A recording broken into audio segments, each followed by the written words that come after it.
Hi, this short video is part 2 of the realistic Sct-42 cassette deck video. This means whatever I do to this realistic Sct-42 also applies to the Hitachi D-RV7 cassette deck.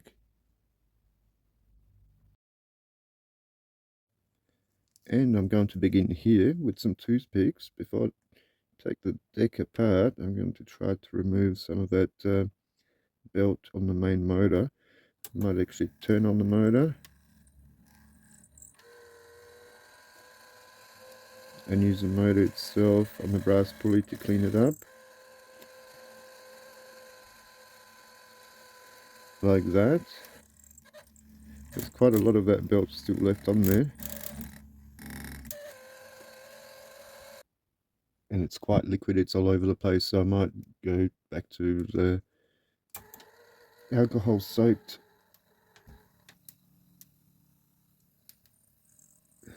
Yeah, that's coming off nicely.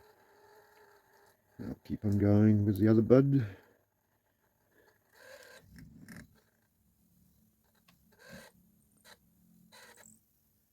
Yep, that's filthy there. You can see all the fils coming off of both sides. I'll just keep on going with that. This is about 12 cotton buds later, and you can see the brass pulley pretty clean. And there's still bits of the belt, liquid belt, coming off after 12 cotton buds. And it's still filthy. So just as well that I did it like this instead of doing it by hand. And I'm going to need more cotton buds. And this is after 30 cotton buds, I think, but who's counting? That pulley's starting to finally become clean, and there's still bits and pieces coming off.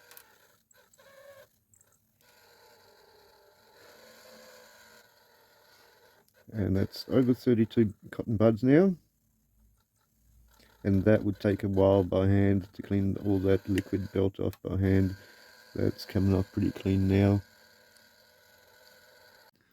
Yeah, I'm going to have to unplug all these cables from here, free them up from here. And yeah, there's one more for the connectors to the head here to the left.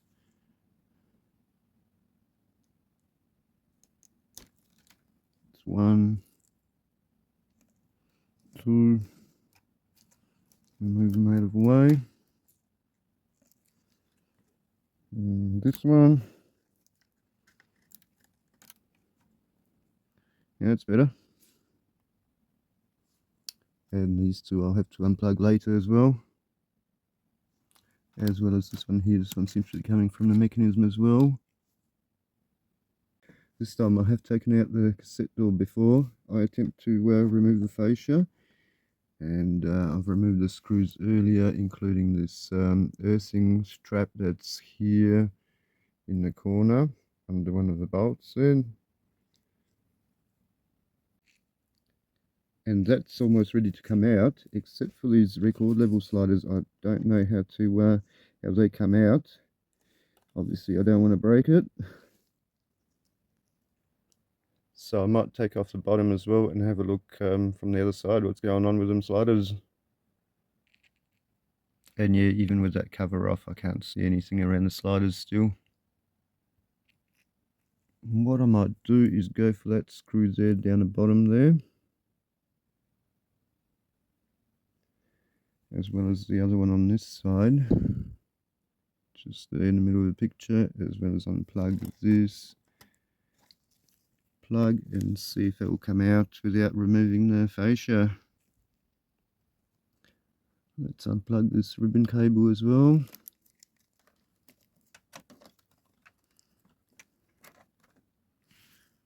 That's a much better view of what's going on there. That's one of them, and there's the second one. With them two out and those two out at the top, hold the fascia as well. It looks like it might come out towards the back. And I won't have to worry about those sliders. Might put some screws back in there to hold it together.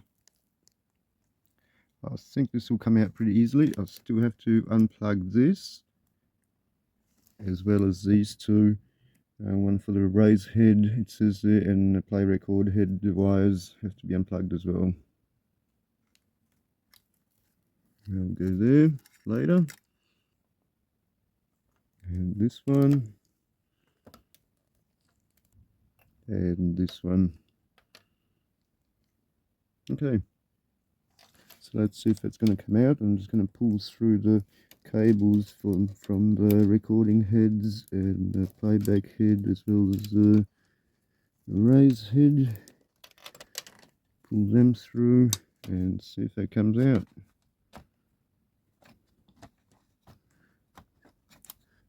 Just getting hooked there on the on-off switch.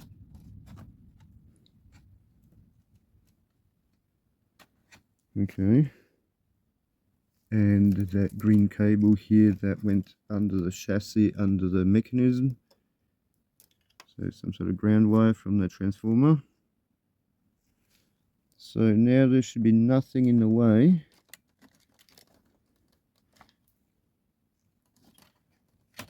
Except some wires still.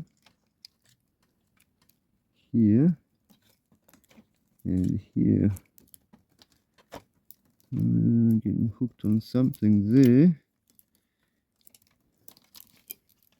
And this getting hooked on here, even more importantly. And that is almost out. Still getting hooked on things, yep. Shitloads of cables here.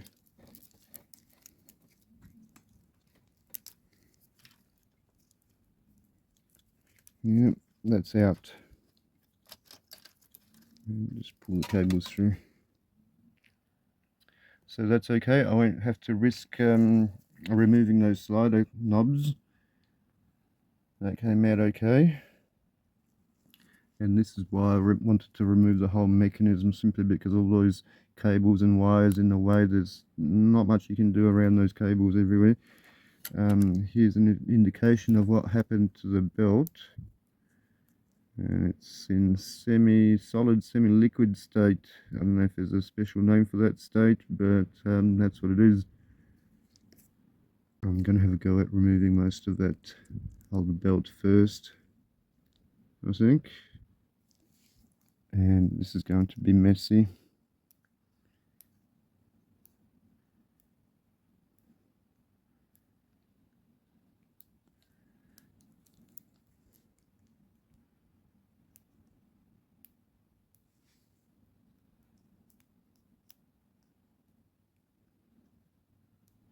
Yeah, but it's coming off. And the rest, I think I'll have to remove it with cotton buds. You don't want to use something sharp and scratch the flywheel, so yeah, there's no real alternative of doing this, and this is going to be messy again, very messy. There's a little bit of belt left on the other flywheel as well, but not as much as on this one. And at this stage I'm just spreading it everywhere.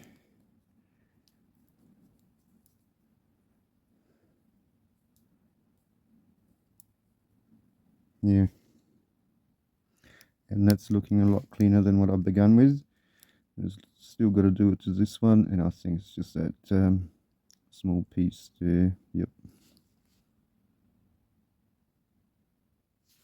So both flywheels are looking a lot cleaner. Not perfect, but when I get there I'll give them another clean. At least I won't get dirty getting there. So the mechanism is all looking like this, and I think this bracket here and some of the other brackets will have to come off to get to the flywheels, and you can see both of them there. So I think this might be a 2-belt machine. I think, maybe.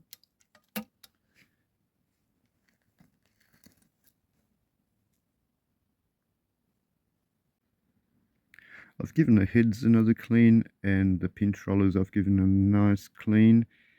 There still might be some dirt on there though.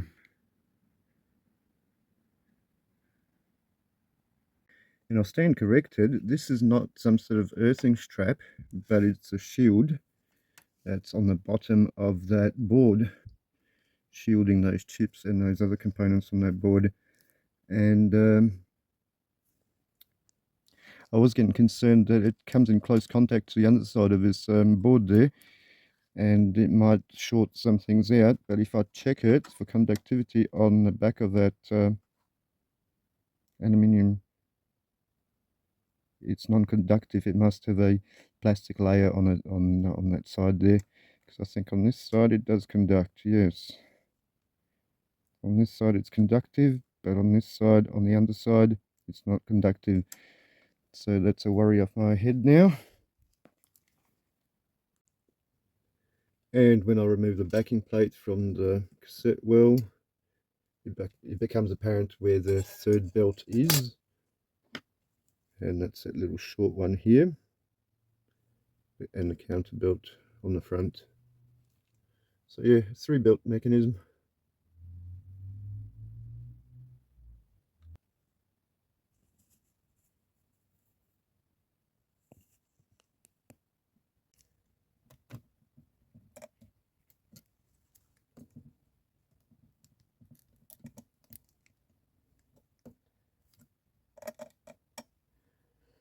That's one of them.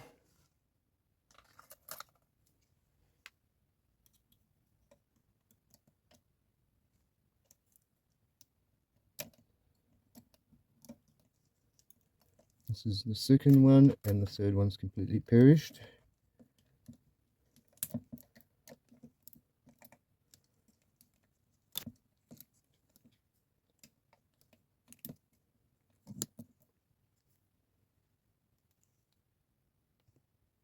So that's those two. I'll be replacing these two as well.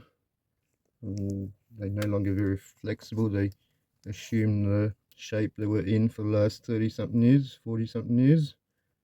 So they'll be replaced as well. And while I'm waiting for the belts to arrive, I might give the pinch rollers a good clean and demagnetize the heads and the tape pass on it as well. So thanks for watching, and hopefully see you in part 3 on this deck, the fitting of those belts to this deck.